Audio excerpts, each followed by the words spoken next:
Pak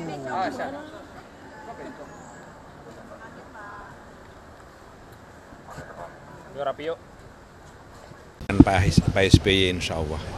Pertemuan dengan Bu Mega, dengan Pak JK, tidak ada pembicaraan politik sama sekali, bicara tentang lebaran, tentang suasana lebaran, dan ya lebaran semuanya makan-makan, minal aidin wal faizin, mohon maaf lahir batin, dan makan, ya begitulah kira-kira seperti itu. Di dalam pun tadi sama suasananya. Kan tadi ada Mas Didit juga, ini apakah mewakili Pak Prabowo untuk bertemu dengan Ibu? Didit sangat akrab ya dengan Ibu Puan dan keluarga Mbak Puan di sini, jadi beliau menikmati suasana lebaran ini. Suasananya berarti tadi akrab banget Bang? Ya kita semua akrab, karena suasana lebaran. Berarti nggak ada hal-hal berat yang diomongin ya Pak ya? Nggak ada hal berat, apalagi politik, nggak ada sama sekali. Nggak ada pesan-pesan gitu Pak? Biasanya kan Bu Mega sama Prabowo suka nitipin. Ya lagi lebaran. Nitip opor apa nitip ketupat mungkin Pak? Enggak. Nitip nastar atau undangan ke istana gitu kan Pak, kan tadi Pak Prabowo atau Pak. Iya, siapa tahu Bang. Enggak, ini tangan gua nggak ada. Tapi nggak ada pesan Pak? Enggak, aman. Masih. Pak Muzani, sehat-sehat selalu. Pak Muzani. Maaf lahir batin. Mas Didit sempat sowan ke Bapak, Mas, tanggapannya seperti apa? Kemarin waktu open house di Jakarta memang beliau ini pengen mampir ke Solo, malah keduluan. Kalau melihat Mas Didit yang juga sowan ke Bu Mega, Pak Jokowi, terus kemarin ketemu sama anak-anak presiden-presiden. Ya terakhir kan pada waktu ulang tahun beliau, saya lihat Mas Didit ini selaku putra dari Pak Presiden Prabowo ini sangat ini ya, harus kita apresiasi. Beliau punya semangat untuk mengumpulkan semua tokoh besar, tokoh muda, dan saya kira itu hal yang luar biasa sekali. Beliau sowan ke sana kemari, menggandeng anak-anak muda. Saya kira itu hal yang patut diapresiasi. Ada kemungkinan juga Mas Didit akan mengundang para bapak-bapaknya Boleh banget. Dan saya kira Mas Didit ini adalah tokoh yang bisa diterima semua pihak. Kini yang terbaru, Didit melakukan aktivitas ya silaturahim ke semua presiden, baik Presiden SBY, Presiden Megawati, Presiden Jokowi.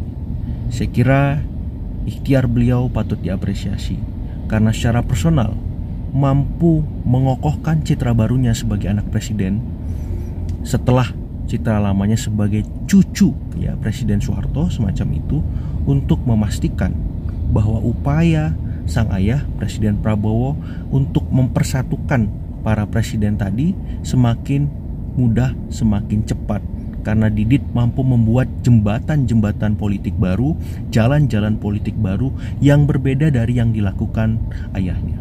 Yang kedua, secara sosial, suka atau tidak, apa yang dilakukan Didit ini bisa melanjutkan tradisi baik, halal bihalal, open house, silaturahim, apapun itu yang sejak awal diinisiasi oleh para founding fathers kita, Presiden Soekarno.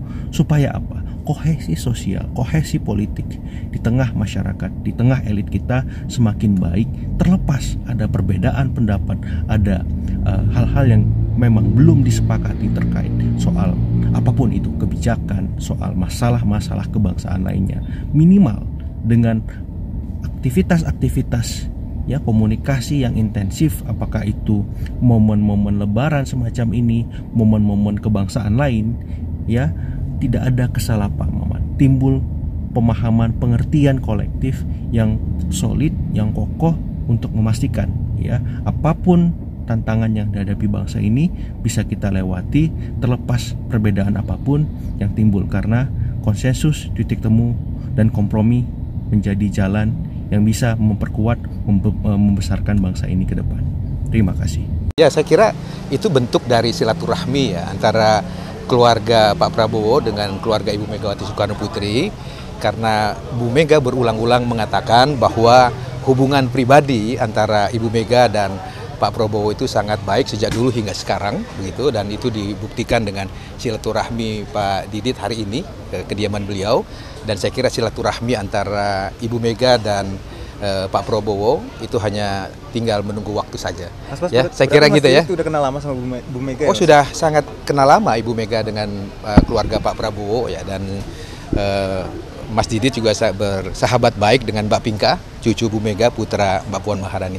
Mudah-mudahan persahabatan dan persaudaraan antara keluarga Pak Prabowo dan keluarga Ibu Mega akan terus terjalin selama-lamanya. Bagaimana sebagai seorang tua untuk mendidik anaknya, tentunya hal-hal yang sifatnya paling fundamental dan mendasar dari Pak Prabowo yang diajarkan ke Mas Didit adalah untuk berteman dengan semua. Bagaimana satu musuh terlalu banyak, 1.000 teman terlalu sedikit. Bahwa hal tersebut yang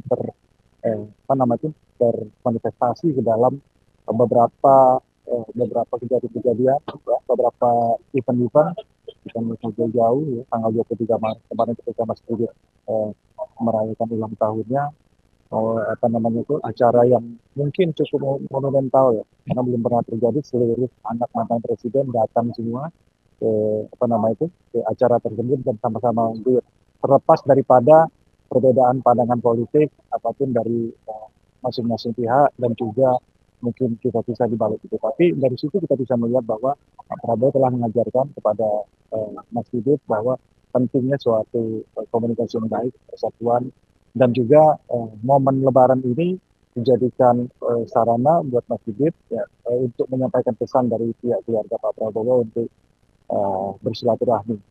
Bang Hendarsa mungkin juga sambil didekatkan, tapi bisa ditegaskan lagi apakah memang Mas Didit diutus langsung Pak Prabowo untuk bertemu dengan Bu Mega dan Pak Jokowi di hari yang sama? Iya, saya rasa seperti itu. Memang diutus langsung karena atribut beliau yang anak biologis daripada Pak Prabowo dan tidak mempunyai jabatan politik apa-apa, tentunya ini penting sekali untuk menunjukkan bahwa beliau diutus itu memang untuk bersilaturahmi dan menyampaikan pesan-pesan kekeluargaan yang harmonisasi dari Pak Prabowo. Mengingat beliau Pak Prabowo sangat sibuk ya kan, open house di istana, masyarakat datang berbondong-bondong, sehingga oleh karena itu tidak sempat untuk hadir ke tempat Ibu Mega maupun ke tempat Pak Jokowi pada hari yang sama.